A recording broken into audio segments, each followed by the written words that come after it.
नमस्कार, news affair 24 के national bulletin में मैं बादल सिंह आपका स्वागत करता हूं। बढ़ते हैं लोकसभा के परिणाम के बाद देश में चल रही चुनावी हलचल से जुड़ी बड़ी खबरों की ओर। उससे पहले नजर डालते हैं हेडलाइंस पर।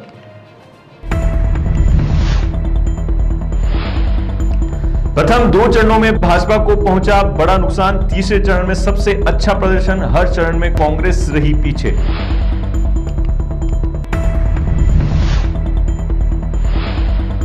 ईवीएम फिर आएगी, गाली खाएगी और रिजल्ट अच्छे देगी, मुख्य चुनाव आयुक्त राजीव कुमार ने मजाकिया अंदाज में कहा।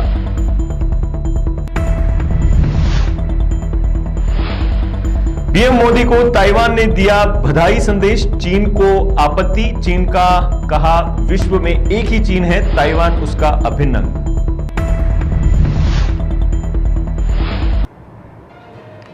अब खबरें विस्तार से रुक करते हैं दिल्ली की ओर। लोकसभा चुनाव के नतीजे घोषित होने के बाद जारी हो रहे आंकड़े भी चौंकाने वाले आ रहे हैं।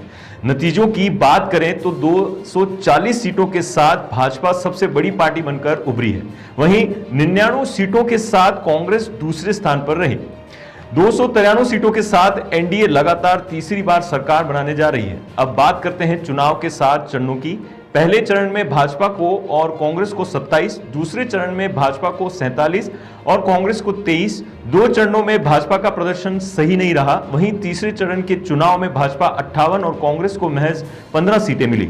इसी प्रकार चौथे चरण में भाजपा 38 और कांग्रेस 16, पांचवें चरण में भाजपा 18 और कांग्रेस 5, छठे चरण में भाजपा 31 और कांग्रेस 6 और अंतिम 7वें चरण में भाजपा 18 और कांग्रेस 9 सीटों पर सिमटी।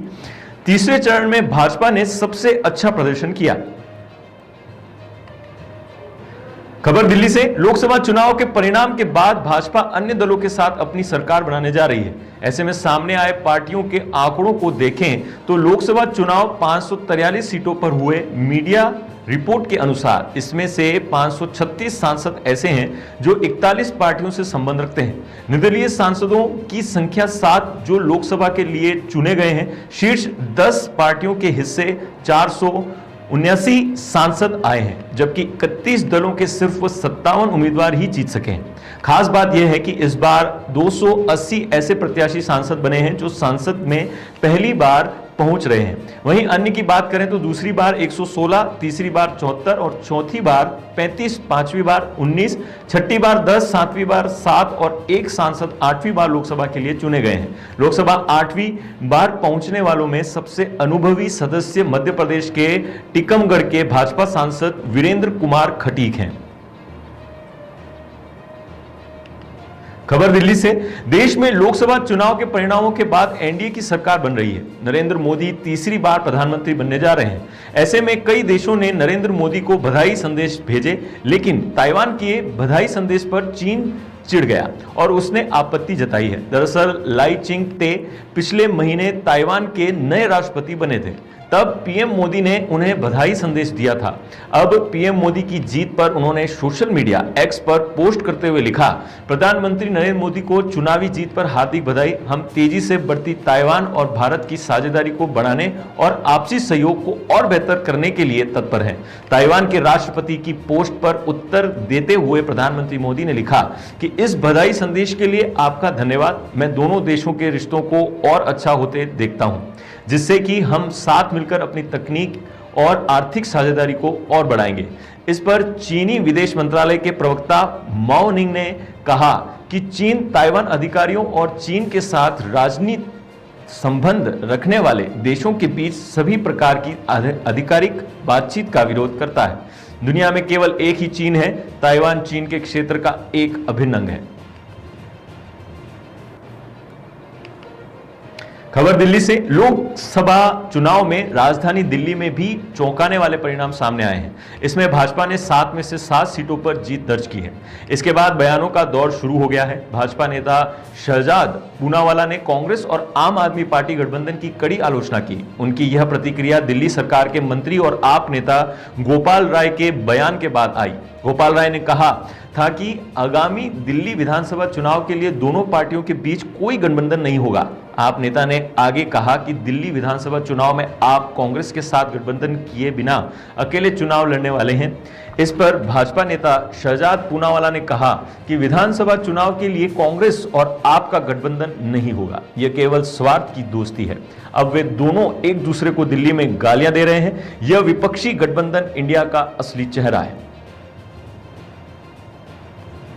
खबर दिल्ली से, लोकसभा चुनाव के आए परिणाम में एनडीए को मिले बहुमत के बाद सरकार गठन की तैयारी चल रही है। बीजेपी 240 सीटों के साथ एनडीए का सबसे बड़ा दल है।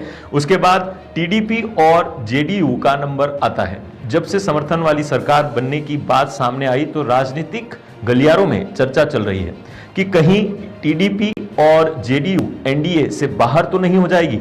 अगर ऐसा होता है तो एनडीए के लिए सरकार बनाना मुश्किल हो जाएगा। टीडीपी प्रमुख चंद्रबाबू नायडू और जेडीयू प्रमुख नीतीश कुमार पहले भी ऐसे कर चुके हैं। इस पर कांग्रेस के पूर्व नेता आचार्य प्रमोद कृष्णम से मीडिया ने बात की तो उन्होंने कहा कि नीतीश कुमार और चंद्रबाबू नायडू पर शक करना गलत है। देश की जनता प्रधानमंत्री नरेंद्र मोदी को फिर से पीएम बनते हुए देखना चाहती है। बता दें कि आचार्य प्रमोद कृष्णम को इसी साल कांग्रेस पार्टी से निष्कासित किया गया था। आइए अब रुख करते हैं अयोध्या की ओर। लोकसभा चुनाव में भाजपा की सबसे बड़ी हार अयोध्या में हुई।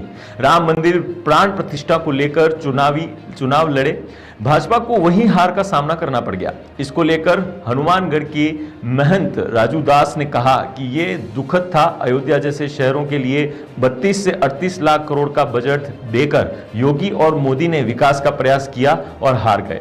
अयोध्या विधानसभा शुरू से ही बीजेपी के साथ थी और इस बार भी हमने अयोध्या उन्हें ही दे दिया है। उन्होंने आगे कहा कि इस बार जीत का आंकड़ा बहुत खुश होने वाला नहीं है, यह निंदनीय है और दरुखद है।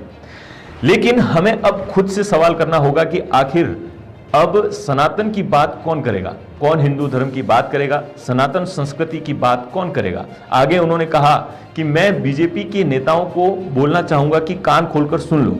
जब आप अपने कार्यकर्ता का ध्यान नहीं दोगे, जब आपके थानेदार, तहसीलदार, एसडीएम, डीएम नहीं सुनेंगे, जब कोतवाली में आपके कार्यकर्ता पीटे जाएंगे, तब ऐसा ही हाल होगा।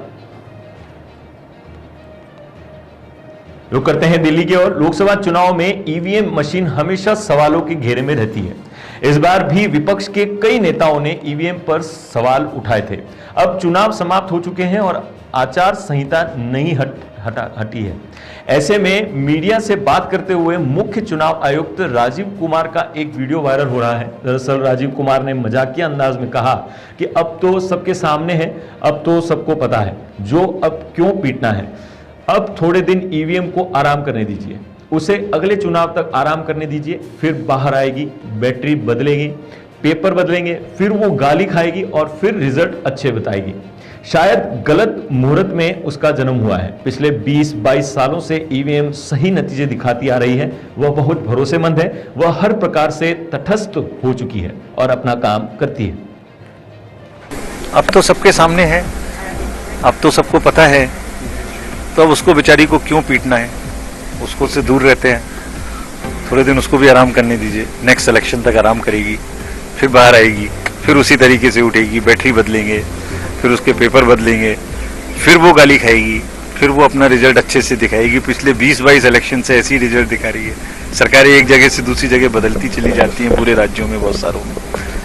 तो उसका शायद मुहूर्त जब जन्म हुआ था ऐसा था कि उसको गाली खानी है, लेकिन वो बहुत भरोसेमंद चीज़ है। वो हर प्रकार से तटस्थ हो चुकी है और वो अपना काम करती रहती है। सर, एक नतीजा और पेंडिंग है जयराम रमेश का, जिन्होंने तमाम सवाल उठाए थे, उस पर फैसला लेना बाकी है।